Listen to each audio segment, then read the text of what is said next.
channel. That's theblackfinancialchannel.com. My name is Dr. Boyce Watkins, and I am here to talk to you guys about something that I just saw this morning. You guys know I wake up and stuff is just on my mind.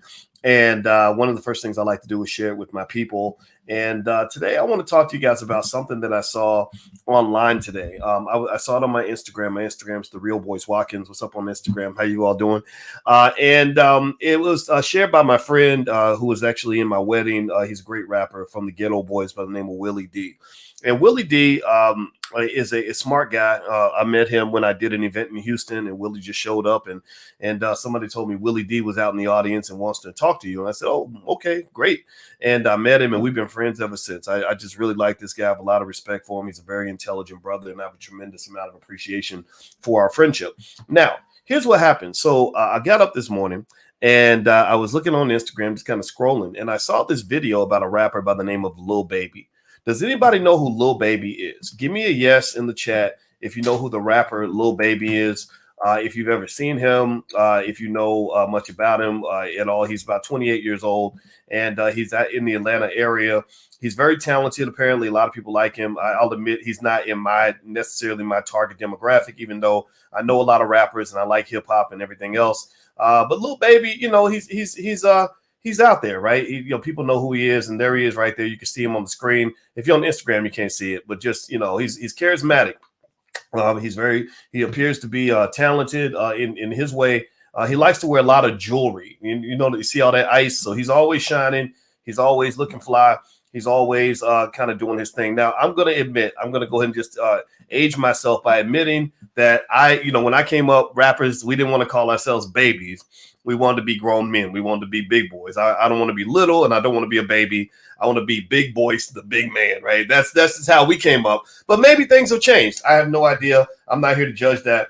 And that's not even really the topic of the conversation. So here's what I want to address. And if you can hit the thumbs up button, please hit the thumbs up button. Thumbs up, share, subscribe. So Willie D shared a video today that drew some conversation. And the video was very short, and it showed an image or a short clip of Lil Baby in the jewelry store.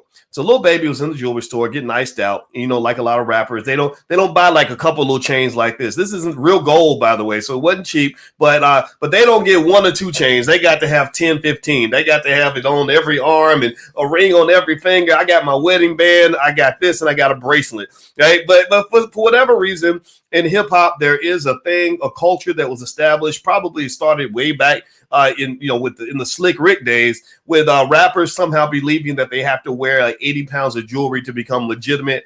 I don't get it. It don't make a lot of sense to me, but I'm not a rapper, so that's just what it is. The same way they stack up on jewels, I'm a scholar. I stack up on books. So maybe as a scholar, like I can show y'all a picture of a stack of about 15 books I have right over here, right? So they stack up on gold. I'm stacking up on books. That's just what it is.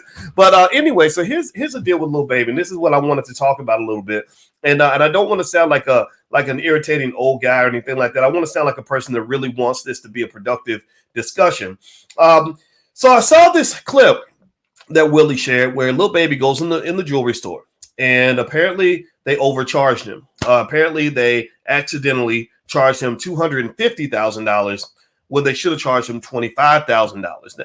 Accidentally. I don't, me, I'm a conspiracy theorist. I don't think that shit's accidental. I think they're like, okay, is he high? Is he drunk? If he's high and drunk, we can overcharge him. They won't even notice. Now, just believe this. This happens all the time. There's a lot of rappers, a lot of athletes. I'm not saying Lil Baby's in that category. I don't know this guy, but a lot of rappers and athletes really are in the category where they maybe never learned that one of the things about protecting your wealth means being alert.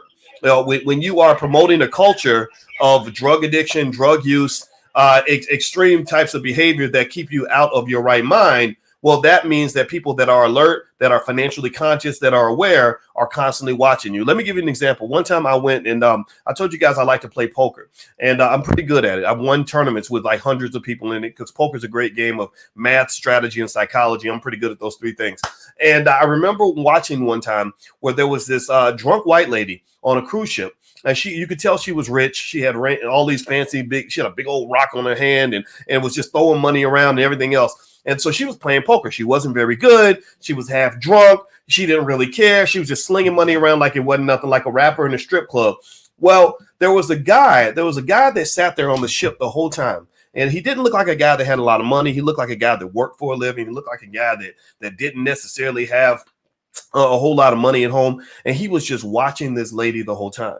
And every time she would play poker, he would always play against her. He always wanted to be at the table when she was at the table because he knew that she was giving money away. She was making it rain, and he was standing there with his bucket. She was throwing money away. He was sitting there, and he was alert and watching her very closely to see how he could get that money. That's what I think about when I see sometimes what happens with not Lil Baby. I don't know this guy, but sometimes this will happen when you see whether it's a rapper or an athlete, where you are intoxicated by the booty and the bling and the drugs, and you just kind of doped out and you just throwing money around, like how Antoine Walker, who's from my generation, who went through $100 million and ended up flat broke because he wasn't financially aware. Allen Iverson made over $100 million, if I'm not mistaken, and he ended up having some financial problems. Now, he still got that Reebok deal, but I broke that Reebok deal down actually to explain to you all that even then, I think Reebok ripped him off. I really think Reebok got a crazy deal. Like literally, if you use financial models, the kind of models we use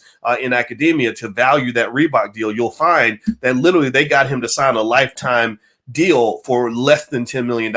How in the hell do you lock an athlete like an Allen Iverson in for life?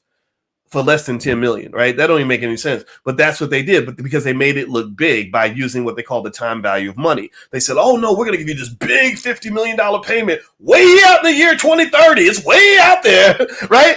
So people don't understand that time is money. Money is time. And when you add time, you're really taking away money. So when they say, oh, we'll give you this money further down the road, what they're doing is they're actually taking money away from you. So let's get back to Lil Baby. Let's get back to the lecture at hand so we can kind of get our lesson out of this. And so if you could, do me a favor, hit the thumbs up button, thumbs up, share, subscribe. Somebody says, I'm ready to sign up for your courses. Well, you are certainly welcome to join us in the Black Business School. It is totally free to get started, by the way. Don't let anybody tell you that it costs money to join the Black Business School.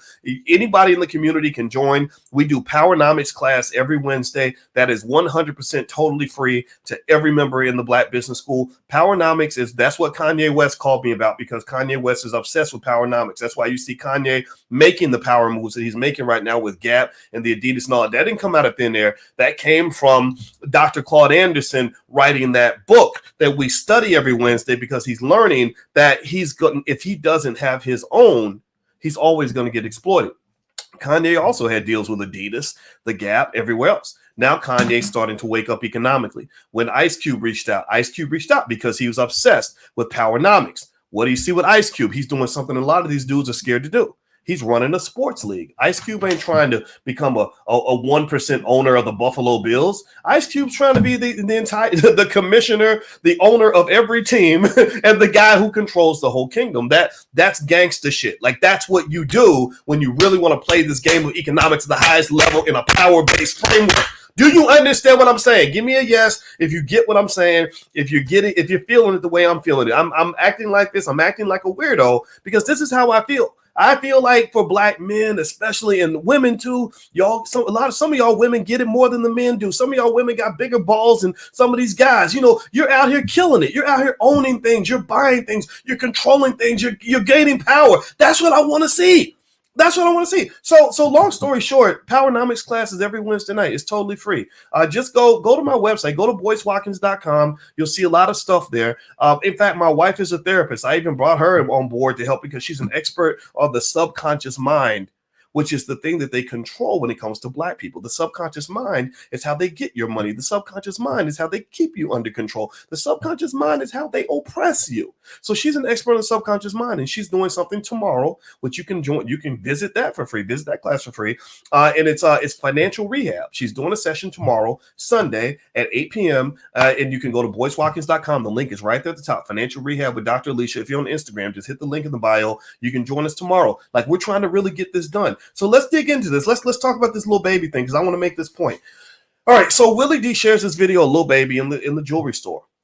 They are supposed to charge him $25,000. Instead, they charge him $250,000. That's a big ass gap. That's not an administrative error. That's not like, well, we thought you got 2 orders of fries, but so we charge you an extra $1.65. No, that's like, we're going to rob this dude and hope that he don't notice. Now, I don't know if they did it on purpose or not.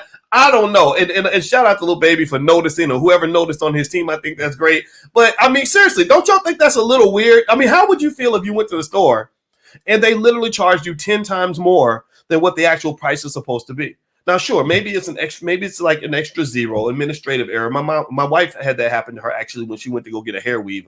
No, it wasn't a hair weave, it was some hair stuff. She don't wear weaves. She wears, sometimes she'll get those extensions and stuff. I don't understand women's hair. Like sometimes your hair will be long and it'll be short, and that's like a magic trick I'll never understand. But either way, though, that does happen. So they do this, right? And then when Lil Baby brings it up to them and says, "Hey, y'all made a mistake, give me my money back," they basically said in this video, and I believe it's real, it looked real, that we'll give you $250,000 in store credit. So they didn't give him the money back, like in cash, which would be a lot of cash. They didn't put it back on his credit card. They said, we'll give you $225,000 in store credit. I don't know, how many of y'all feel a little bit weird about that? And Willie, shout out to Willie. Willie's a smart guy. Willie was like, store credit?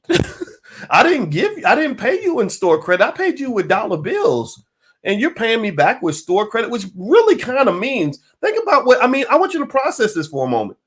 Store credit means that money's still going to get back in his pocket anyway. That's not me giving you your money back. That's me loaning you the money that you've already paid me. That's still my money. I'm just going to let you hold it for a little while because you got store credit. Now remember, pay attention. Now think about this. He gave them real money. So they've got this money in their bank account. They're going to take this money home and feed their children with it. They're going to buy another property with it. They're going to put one of their kids through college with it, because $225,000 will pay for a 4-year college degree at a lot of universities. $250,000, $225,000 will buy you a whole entire house that will probably appreciate in value to $500,000 in the next 5 years. $225,000 will feed a whole lot of families. It'll buy a whole lot of everything for a lot of people who really need money. So $225,000. I know, I get it. You're a rapper, you're doing shows. They're paying you $80,000 a show, $100,000 a show, right? Money ain't nothing but a thing. It's easy. But see, you come from a community where getting $225,000 ain't easy. There's HBCUs out here that would give their left pinky toe to get a $225,000 donation. They can't get that. They can't get their alumni to write a check that big, because 99% of their alumni can't write a check that big. So the reason I took a moment to take this morning to kind of talk about this a little bit is not because I'm beating up on Lil Baby. I get it. I understand. Look, it's his money. They call him Lil Baby, but he sounds like he's a grown-ass man. He's making records, making money, got women, doing well for himself. God bless that, right? So it's his right to do what he wants with his money. So I'm not commanding anything or anybody. I'm not shaming anything. I'm just bringing awareness to it, economic awareness. First step toward having money is to be aware of where the money's being lost. It's like if you have a football team and you're losing games. Like black people, we're losing wealth. We're like a football team that's losing games. The first step toward going from a losing culture to a winning culture is awareness of why you're losing.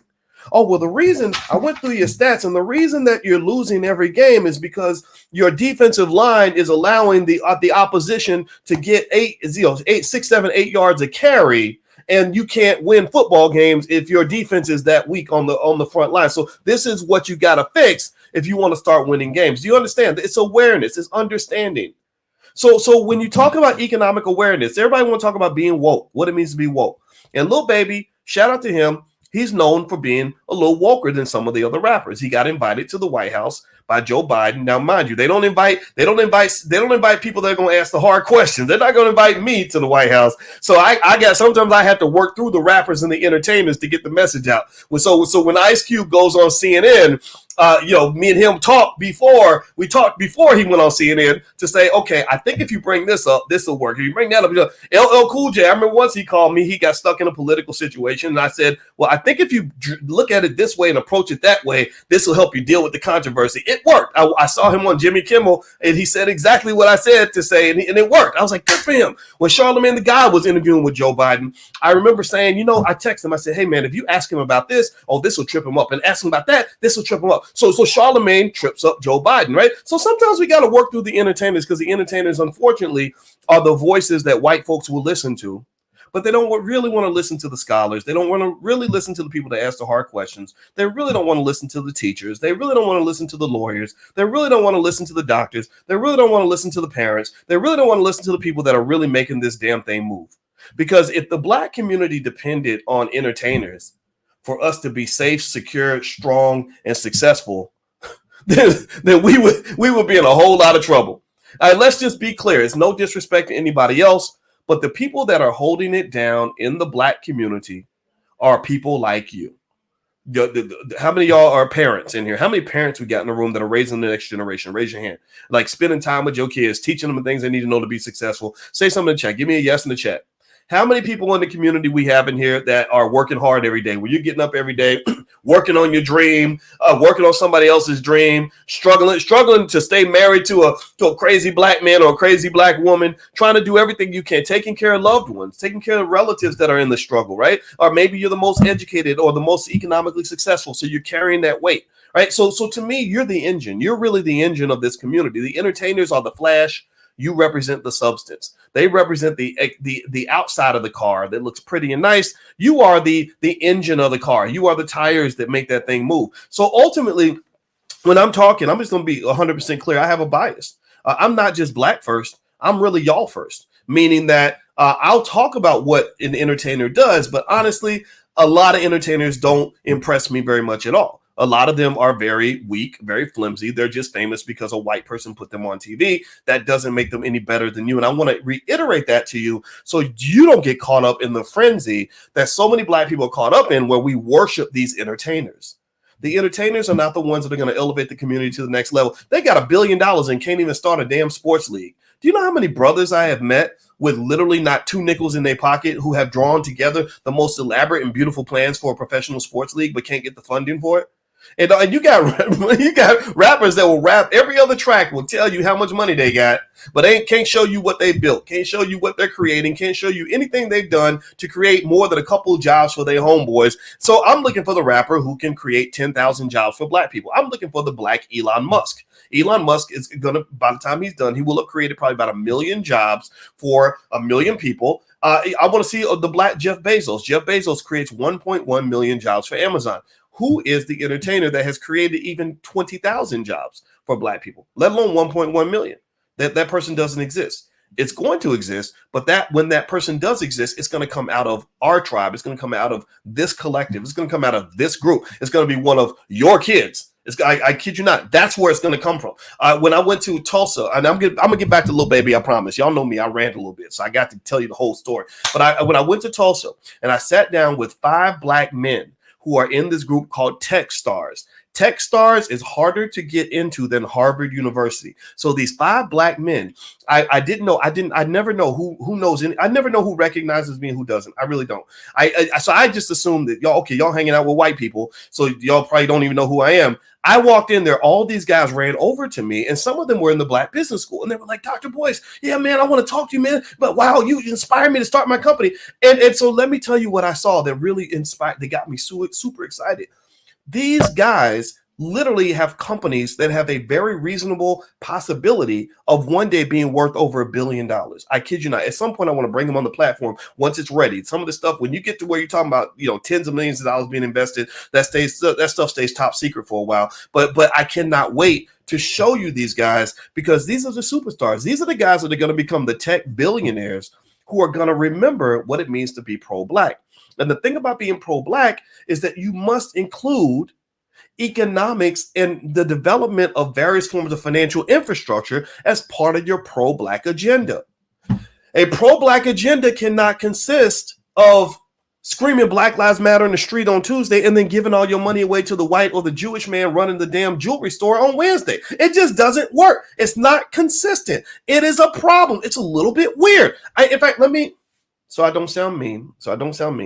Let me ask y'all a question. Let's go back to Lil Baby. No disrespect to Lil Baby. Lil Baby, if you're watching, I promise you, man, I don't hate you. Like, call me, man. Just call me. We'll talk. We'll be friends. I respect you, dude. You're killing it. Good for you. So when Lil Baby goes in the jewelry store, right, and they're supposed to charge him $25,000, Instead, they charge him $250,000. So they took $225,000 in cash from him.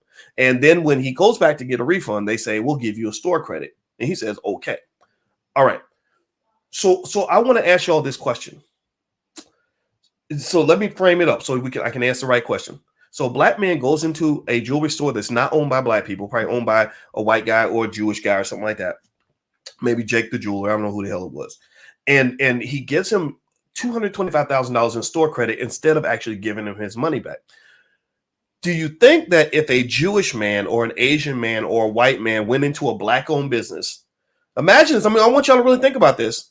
And let's say that there was some Jewish man, Asian man, or white man out there who would go into a black business and spend $25,000. He wants a $25,000 product. That right there is extremely rare. That's a unicorn right there. That's a pink and purple unicorn, right? Like they don't spend that kind of money with us. Y'all will give them all of your money. They'll give you none of theirs.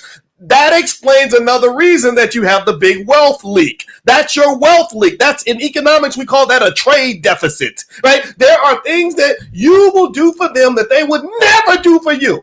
Never do for you. It's like you dating somebody where you would buy this woman the world and give her all your time and all your money and all your affection, and she won't even text you back. That's how much y'all love white folks, right? So you, ma'am, sir, are the white supremacists. It ain't just them, it's you too. So let's just be clear about that. That right there alone, I feel like I'm in fantasy land, even imagining a white guy or an Asian guy or a Jewish man going into a black-owned business, a black jewelry store, and saying, I want $25,000 worth of what you got. That ain't gonna happen, partner. You show me an example where that's ever happened anywhere. Right? It rarely happens. Maybe it does sometimes, right? I'm not saying you got black jewelry store owners and all that, right? So I'm not saying it never happens, right? So, because sometimes it does, but not that often. And then imagine, let's keep going. Imagine that instead of you charging him $25,000, your clerk accidentally hits an extra zero and charges them $250,000. And then when their credit card swipes, somehow no one notices that the number's a lot bigger than what it's supposed to be, and $250,000 comes off their credit card. So first, and then at that point, they're probably going to think you're a crook. They're probably going to think that it wasn't accidental because you are black after all, right? So let's assume that they just believe it's an honest mistake.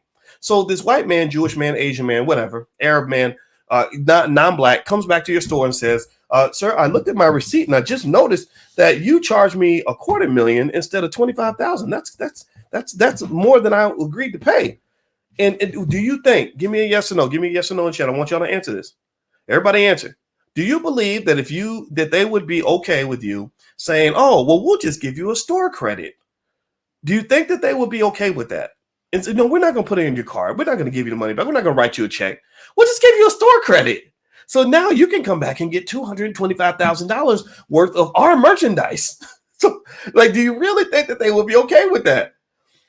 I really wanted to draw it out for you so you can just see in plain view the sheer hilarity of the economic relationship that black people have with the rest of the world. There is shit that they'll do to you and with you and with your money that they would never, ever allow you to ever do to them in 10 million years. Ain't no Jewish man I ever heard of going to take a $225,000 worth of store credit from a black-owned business when he could have got his cash back. So this is the part that I just want to challenge on. I want us to think about these things, right? And my buddy D1, who I just love this guy. He's such a great guy. He's super smart. D's actually at Harvard right now. Y'all may not know this, but so you can't say all the rappers are not that smart. This brother's at Harvard literally right now as we speak.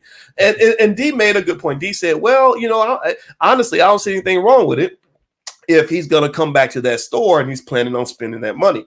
And I didn't have a problem with that at all. I thought that was perfectly fine. And again, I want to reiterate that when you're talking about another man's money, that's his money. He can do whatever he wants with it. But what I am trying to get us to consider is, what does it mean to have some degree of community responsibility or community accountability? What does that mean? And I say this because in particular with the rapper Lil Baby, if I recall, I remember noticing him because he was invited to the White House because he did a song, I think, called Black Lives Matter, or I don't know if it was called Black Lives Matter, but it was like a song that was kind of a soundtrack to the movement.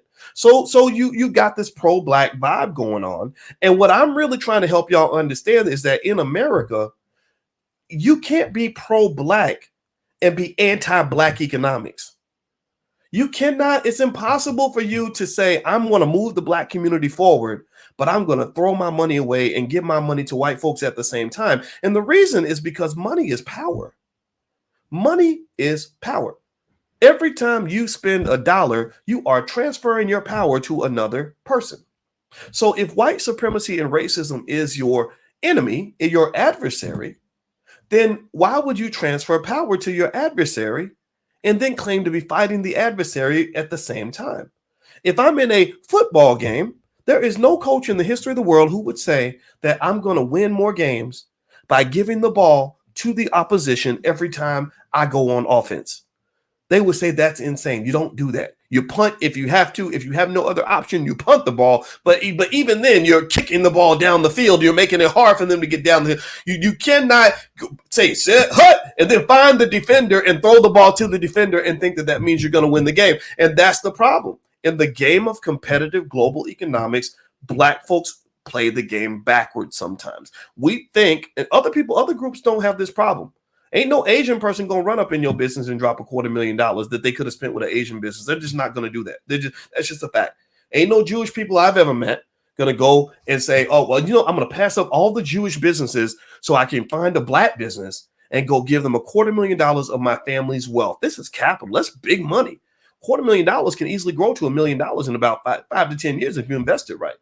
There are lots of flips in the hood. There are places you can buy property you can buy that would literally be worth $1 million in 5 to 10 years. You're talking about legacy, generational wealth. You're talking about the kind of wealth that's transformative in the lives of people. You're talking about the kind of wealth that can, I don't know, pay the lawyers if you get caught up in a RICO charge like they're doing down in Atlanta. I don't know if y'all been following what's going on with the Atlanta rappers, but apparently there's a little bit of a rift between the some of the rap community and the people in the DA's office, prosecutor's office, and the mayor's office. They talking about RICO charges. Last time I checked, the number one goal of a RICO charge, I'm going to talk about that for 1 second. The biggest goal of a RICO charge is not just to lock you up. It is to devastate you financially. Their goal is, they're like, look, we're the government, and we can have you on trial for the next 60 years.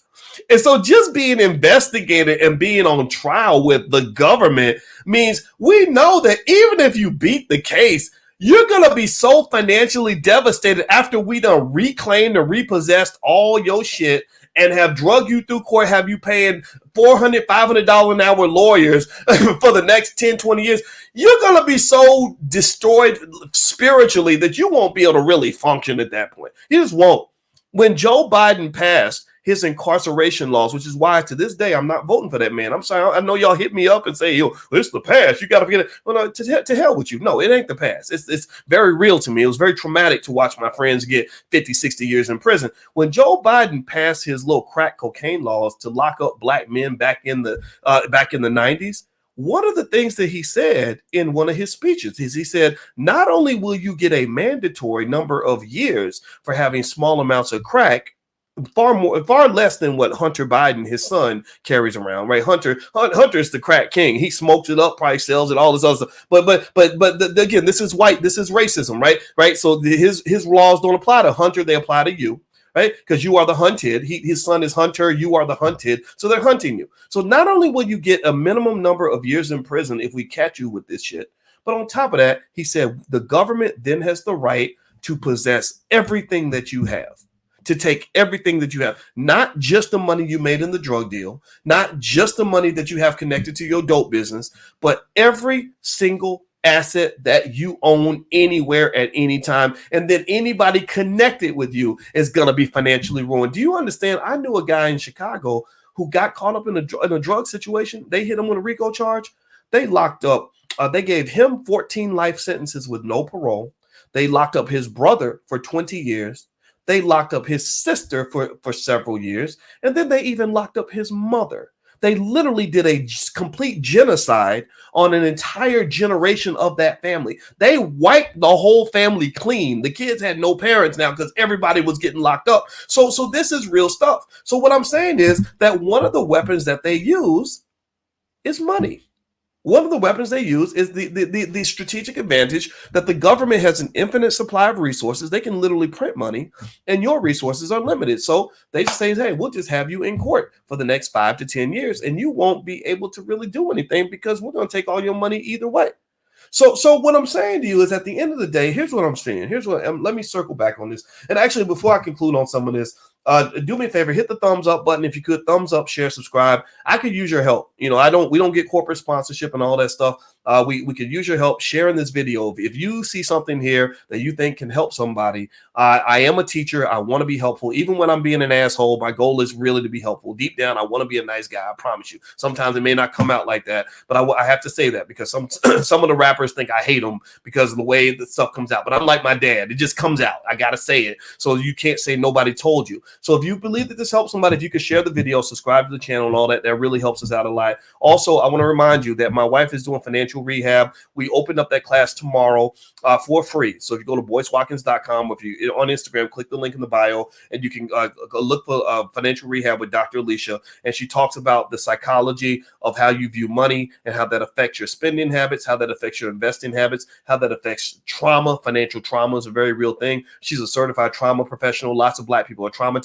A lot of these psychological variables that you don't talk about really have a huge effect on how you view all your choices, right? So Lil Baby, I looked at Lil Baby's background. He's probably been traumatized. His father left when he was 2 years old. It was just him and his mother. I think he had a sibling or two. And then by the time he's in high school, he drops out of school and starts getting locked up on dope charges. All that is very traumatic. So ultimately, what I want to say is I think that we should have compassion. Right. When we and I'm learning this, I promise you, I'm trying to learn this, that, when we see people doing things that don't make a lot of sense, I think it's important that we try to understand what's going on, how the post-traumatic slave syndrome kind of works, and how we can kind of help each other kind of work through some of this. Because one of the challenges that you have is that some of your wealthiest, most powerful people are giving away all of your economic resources. And then there's nothing left for the community. So you are representing this hood. You are a representative of the hood. You come from your hood. You come from your block. You're rapping about your block all around the world. Millions of dollars are being made because of the legacy built by your block. But then every time you go back to that block, it's still the same old block. Well, to me, that block should be beautiful by now. That block should be wealthy by now. That block should be completely Black gentrified by now, where you have the nicest of everything because all this wealth was made off of the trauma and the suffering and the pain and the misery experienced by people on that block. So to me, if millions of dollars, even billions of dollars are being made from the trauma experienced by the people on that block, then why aren't the people on the block benefiting from all the economic rewards that should come from the fact that their trauma has been commercialized on a mass scale? I need y'all to really think about that. You can't represent a hood and I mean, really represent a hood and make a lot of money from representing that hood and then have that hood still be the hood. That doesn't make any sense. So do me a favor, thumbs up, share, subscribe. Also, don't forget, everybody, the All Black National Convention is coming up. That's going to be in Charlotte, North Carolina. If you go to allblacknationalconvention.com, you can take a look, and I hope you'll join us in Charlotte. It's going to be hundreds and hundreds of people. It's a great experience. It's a completely Black-owned. We can invite whoever we want. So we're going to have some interesting people this year. We got a billionaire, Mike Roberts. We're going to have a conversation with a billionaire. He's a Black billionaire who's very pro-Black, and I love Mike Roberts. The former CEO and current chairman of the board of the Air Jordan brand is joining us, Larry Miller. Larry Miller is a brilliant guy. All these kids run around wearing Jordans. Well, that's because of Larry. It's because of Larry's genius. Larry is the reason that all these kids want to get Jordans or spending hundreds of dollars on Jordans. He's a smart guy. He's 100% pro-Black, and I really like this guy a lot.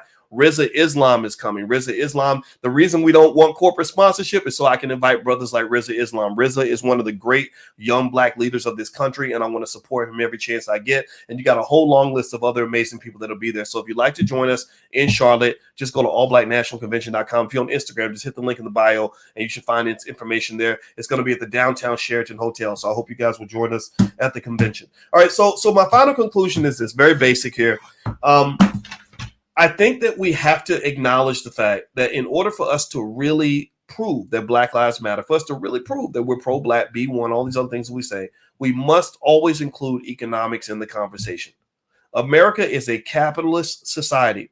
Capitalism is deeply connected to economics. In fact, if I look up the term capitalism, let's see here. Let's see here. Capitalism. Let's look at the definition of capitalism. The definition of capitalism is an economic and political system in which a country's trade and industry are controlled by private owners for profit rather than the state. So basically, it's saying that your entire system is one in which the trade and industry, trade is where money gets made. Like, so when Lil Baby went to the store and bought the jewelry, there was a trade. I give you $250,000, you give me jewelry, right? So trade and industry is where jobs are created. When all of us are growing up to being trained to look for jobs, well, we're looking for jobs because we're hoping that people have industry develop. If you go back to a lot of hoods, you don't see a lot of industry, but if you go out to the suburbs, there's a ton of industry because that's where the power is. So it is an economic and political system. So it's the economics and the politics connected. They're not disconnected. So you cannot talk about politics if you can't also talk about economics, in which a country's trade and industry are controlled by private owners for profit rather than by the state. So basically, a lot of times, capitalism is basically saying that money controls everything. Money is the power. Even Black political candidates can't run for office unless they have $100 million in the bank. So ultimately, I just want to encourage you to understand this. I want to encourage you to share this with other people. I'm not just teaching the students, I'm teaching the teachers. You are the teachers in your family. You're the teachers in your community. The stuff that I'm bringing to you, remember, this is what my doctorate's in. So I'm not bringing to you simple ideas. I'm bringing to you cutting edge advanced ideas. If you internalize even a fraction of what we talk about on this platform, you will be smarter than most white people. And that's the first step to dominating the economic game. Yeah, I know that they owe us reparations. We're going to go get that. I know that they did terrible things to us. We're going to go deal with that. But at the end of the day, economics is a game of the intelligence, a game of the aware. It's the game of the prepared. It's those who practice and study and understand what's going on. If you're aware, intelligent, and you know what's going on, then guess what? You're going to be the canary in the mine that collects the money before everybody else. The early bird gets the worm. Gentrification is a multi-billion-dollar process that in which wealth was accrued by people who simply got there first. It's no different from basketball. If you try to take a charging call, you got to get to the spot first. If you play defense, you got to get to the spot first. If you're going down the court trying to score on the layup, you got to get to the basket first. Who gets there first is the person who wins. And the person who gets there first is the one who's ready. This is why I am 100% against anything in music that encourages our young people, our brilliant, bright, and amazing young people to become drug addicts when they're 17, 18 years old. Because ain't no junkie ever gonna be a competitor to this white man's peril. You can't compete against white supremacy if you are addicted to the dope. If you are a slave to the drug, how in the world do you think you're ever gonna be free? Junkies aren't free. When you have the relationship between the pusher and the junkie, the pusher has all the power. A relationship between the pimp and the hoe, the pimp has the power. We can't raise our children to be little junkie hoes. Right? We can't. I don't want to raise junkie hoes. I don't want to raise people that are addicted to somebody else's power and following somebody else around and always begging somebody else and always asking, waiting for somebody else to give me instructions. Yeah, boss, what do you want me to do, boss? Wait, can I get a job, boss? Can you help me out, boss? Boss, I need your support, boss. Can you? We don't do that here. You must have the courage to get to the spot first, which means you must have the courage to lead. Everybody can't do it. I get it. Everybody ain't built that way. I get it. But some of y'all got that in you. And I'm the person who's just going to be in your ear periodically to encourage you to just go for all of that shit. Do not fold into what the world wants you to be, because the world don't want the black man to be a man. The world wants the black man to be a little baby. No disrespect to Lil Baby. I know that was that was a little bit mean what I just said. I'm not dissing that, but really, I want some big men and big women. I want some people that really want to lead. That's what I think. That if you do that, I think you're going to win. And the reality is, at the end of the day, while racism is very real, a white man will never be able to stop you from picking up a book. A white man will never stop you from starting a business. A white man will never stop you from taking care of your kids. A white man will never stop you from buying property. A white man will never stop you from getting what's yours if you're prepared and if you do the right thing and if you move forward with intention. So let's just be intentional in everything that we do. Do we get it? Give me a yes in the chat to let me know I didn't waste my time. My wife's been waiting on me, so I'm about to get on out of here. I'm about to go be intentional about spending some time with my beautiful wife. And I just want to say hello, everybody. I love you. Thank you for listening. I appreciate it. And again, anybody in Atlanta that hears this, or Lil Baby's team, or because I know people that know him and all that, just know this is not a diss. This is just a point of clarity. This is just me doing for the world what my father did for me. Sometimes my father would give me good information, good advice, and it didn't always come out the right way, but I know that his heart was in the right place, and I want you to know that that's what I'm trying to do. Okay, so thumbs up, share, subscribe if you have not done that yet. Just a reminder, don't forget that tomorrow Dr. Alicia is doing her financial rehab in the Black Business School. If you'd like to join, that session is free. So just go to boycewatkins.com if you'd like to just take a look, or if you're on Instagram, hit the link in the bio. Also, if you go to boycewatkins.com, you can learn about the convention or our financial flashcards for kids and all these other things. So take care, everybody. God bless you. Have a great day. Thank you for listening. I love you. I'll see you soon. Take care now. Peace.